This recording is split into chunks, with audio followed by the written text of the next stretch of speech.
What does this do to, because the IG says that they like that communication channel between the people and themselves, that if you've got anything, you have to find a way of breaking it. I think they even opened up, is it email addresses or something? So what does this do to that? Does it puncture the confidence they will eventually have, because they will be having some major headache now, that if we keep complaining and nothing happens, it frustrates both ends? Yeah, it is very unfortunate indeed.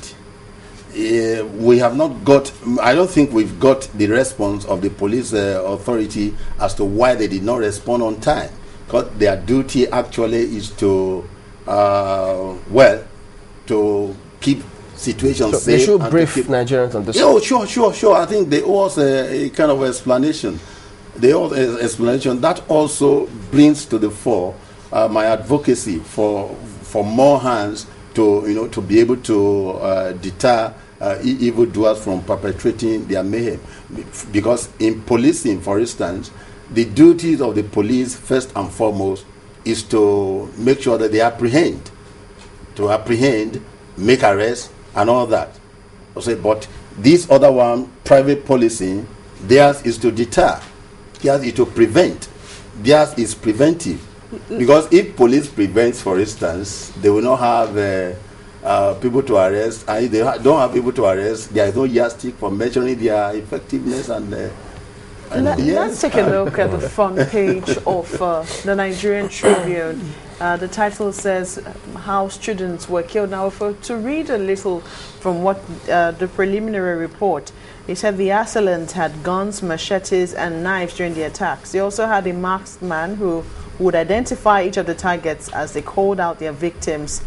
After the identification, the victim was either shot or slaughtered. And they say they hired some hard guys in town to make it look as if the attacks came from outside sources. Now, they say that this was actually the backlash of a student union election that was held in the compound, in the school's premises, and that, even the winner of that particular election was killed. Do you think that, student union politics is getting out of hand? It's still the same, the culture of impunity.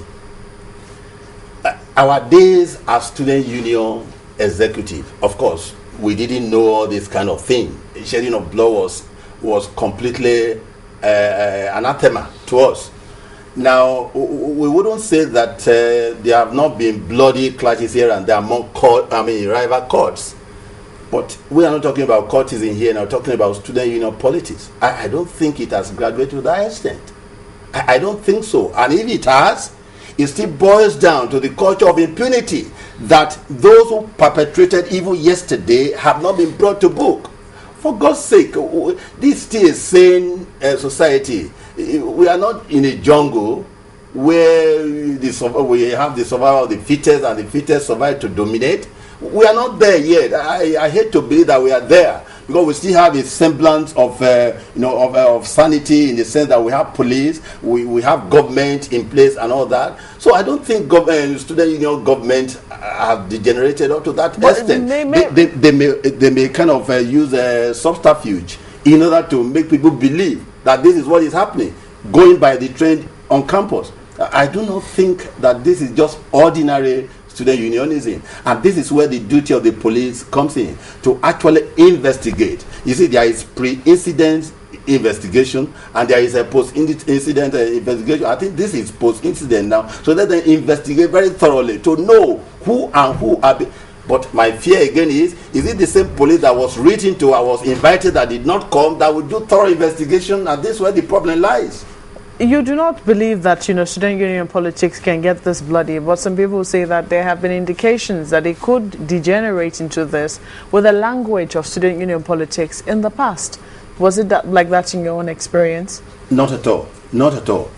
To the extent of going room to room, calling people out to be shot.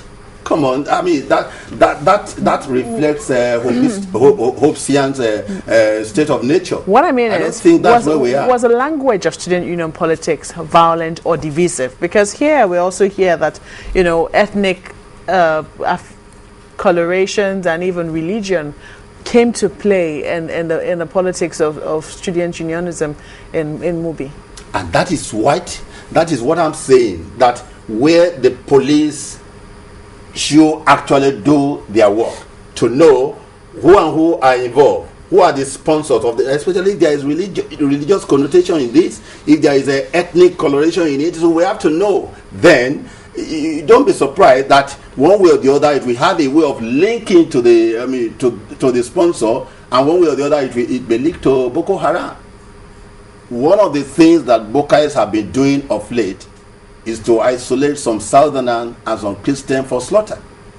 So if you know that very well, so we begin to see trends and patterns. So that's where investigation is very, very necessary. And this investigation should be done by impartial investigators. So that is where the problem lies, because if you say, like the report you've just read out, police have been called time without number and they have not responded, why didn't they respond? But what we're saying is already reports of a preliminary investigation. Does it not tell us that there is light at the end of this investigative tunnel? Preliminary investigation? Yes. Anyway, if our recent history is anything to go by, I will be asking you that all the other investigations that have been done, what have been the results? All the probes that have been set up, what have been the results? See, this is the country we are in. So we must find fundamental solution to this problem. So for the time being, what should we be doing concerning security within the schools? Of course, schools need not be told that they should beef up their security apparatuses. Besides, they should not rely solely on public policing. That's what I'm saying. The private policing should be brought in, because all over the world today, particularly in the Western world, they have actually done this thing judiciously. We hear less and less of criminal activities in these places because these people are paid to do their jobs, and they are doing it without caring whose earth is God, and we see the results. But again, you remember there was a time we had the Ife massacre. It was almost the same what we just witnessed in the movie. Student unionism has actually gone awry. Ife massacre, where Ife massacre could not have happened without a political undertone. There is no student unionism that has actually degenerated to what we are seeing now without external input. It is that external input police should actually investigate, because student unionism, come on, there will be bickering, of course. What happened in the larger society is what is carried over into the campuses. They have their sponsors, they have interest here and there. You have a system, you have a society where who becomes president of the union becomes a major concern to the governor of the state, becomes a major concern to the vice chancellor and the school administration. Of course, that's high politics. You expect this culture of impunity also to be there, but not as bloody. Do you think that we can clean it up? Because, if you have to ask, first of all, what manner of students will go into, that kind of politics?